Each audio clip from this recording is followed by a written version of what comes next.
അവലോകന യോഗത്തിൽ പങ്കെടുക്കുന്ന പ്രിയപ്പെട്ട സഹപ്രവർത്തകർ, ഞാനൊരു ക്ഷമാപണത്തോടു കൂടിയാണ് തുടങ്ങുന്ന 10:30 എത്തിച്ചേരാമെന്ന് ഏറ്റതായിരുന്നു. ഏതാണ്ട് 1 മണിക്കൂർ ലേറ്റായി. മറ്റൊരു പ്രോഗ്രാമും പിന്നീട് ട്രാഫിക്കും എല്ലാമാണ് ഇത്രയും സമയമെടുത്തത്. അതുകൊണ്ട് ആമുഖം തന്നെ ഞാൻ ചുരുക്കാം.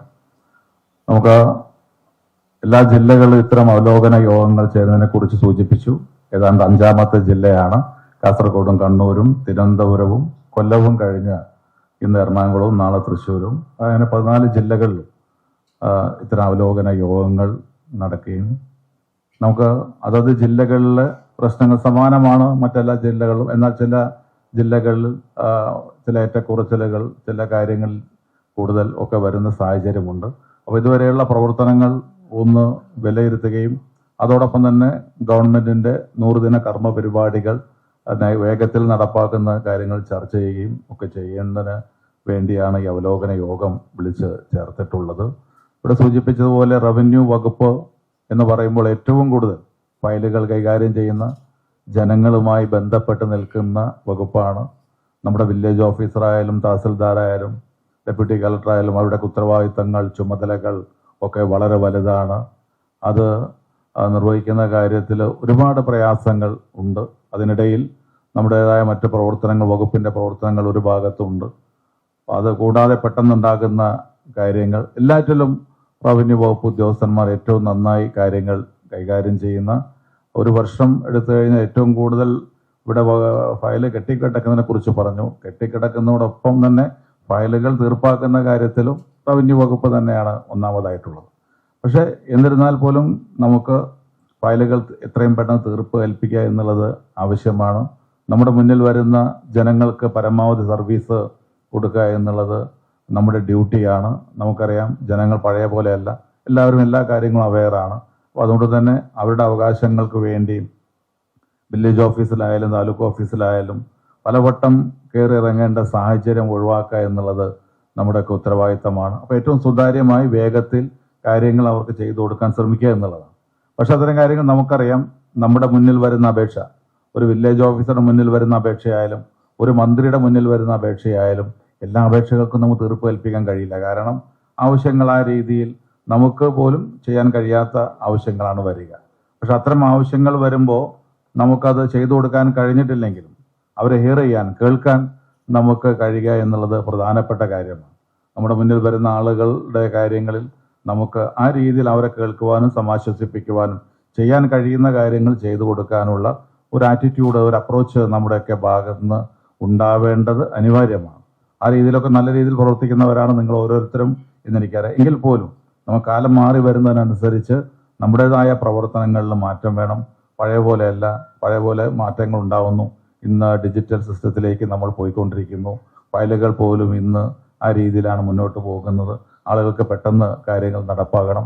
നമ്മൾ സർട്ടിഫിക്കറ്റുകളും നമ്മൾ ആ രീതിയിൽ ചെയ്തു കൊടുക്കാൻ കഴിയുന്ന സാഹചര്യമുണ്ട്. അങ്ങനെ മാറ്റങ്ങൾ വന്നുകൊണ്ടിരിക്കുകയാണ്. ആ മാറ്റങ്ങൾ വരുമ്പോൾ നമ്മുടെ മനസ്സിനകത്തും ആ മാറ്റങ്ങൾ ഉണ്ടാവുക എന്നുള്ളത് പ്രധാനപ്പെട്ട കാര്യമാണ്.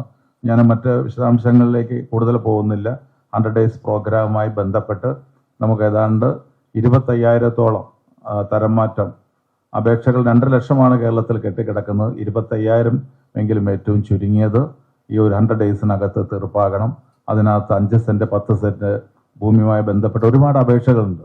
ഒരു വീട് വെക്കുന്നതിന് വേണ്ടി ആഗ്രഹിക്കുന്ന സാധാരണ ആളുകൾ, അവര് മറ്റു ലക്ഷ്യങ്ങളൊന്നും അവർക്കില്ല. 5 സെന്റ് ഭൂമി തരം മാറ്റി കിട്ടി ഒരു വീട് വെക്കാനുള്ള അപേക്ഷ നൽകിയിട്ട് എത്രയോ കേസുകൾ നമുക്കറിയാം. അപ്പൊ അത്തരം കാര്യങ്ങൾ ഫോക്കസ് കൊടുത്തുകൊണ്ട് 25 സെന്റിന് താഴെയുള്ള പാവപ്പെട്ടവരുടെ അത് മാത്രം ഭൂമി, അത് മാത്രമേ ഉള്ളൂ എന്നുള്ളത് ആണെങ്കിൽ പ്രത്യേകം വളരെ നല്ലത്. അത്തരം കാര്യങ്ങൾ ഫോക്കസ് കൊടുത്തുകൊണ്ട് ഏതാണ്ട് 25,000 തരം മാറ്റം നമ്മൾ ഈ 100 ദിവസം കൊണ്ട് നമ്മൾ ഡിക്ലെയർ ചെയ്തിട്ടുണ്ട്. അത് നമുക്ക് ഇംപ്ലിമെന്റ് ചെയ്യണം. 5,000 പട്ടയങ്ങൾ നമുക്ക് കൊടുക്കാൻ വേണ്ടി തീരുമാനിച്ചിട്ടുണ്ട്. അത് നമുക്ക് നൽകാൻ കഴിയും. 100 ഡേയ്സ് പ്രോഗ്രാം ഞാൻ ആലോചിച്ചപ്പോൾ ഏതൊക്കെ പ്രോഗ്രാം കൊടുക്കണം എന്ന് ആലോചിച്ചപ്പോൾ ഞാൻ റവന്യൂ ഓഫീഷ്യൽസുമായി സംസാരിച്ചു. ഞാൻ അവരോട് ആദ്യം പറഞ്ഞത്, നമുക്ക് മൺസൂണാണ്, ഇപ്പോൾ മഴ കുറവാണെങ്കിൽ പോലും ഏത് സമയത്തും നമുക്ക് നമ്മുടെ വില്ലേജ് ഓഫീസർക്കും തഹസിൽദാർക്കും ഒക്കെ വളരെ വലിയ പ്രയാസങ്ങൾ ഉണ്ടാകും. ഞാൻ 5 ദിവസം ഞാൻ വയനാട് മേപ്പാടിയിലായിരുന്നു. അന്ന് അവിടുത്തെ മലയിടിച്ചിൽ എല്ലാ പ്രവൃത്തിയും മാറ്റിവെച്ച് തഹസിൽദാരും ADM-ഉം വില്ലേജ് ഓഫീസറും എല്ലാം അവിടെയായിരുന്നു.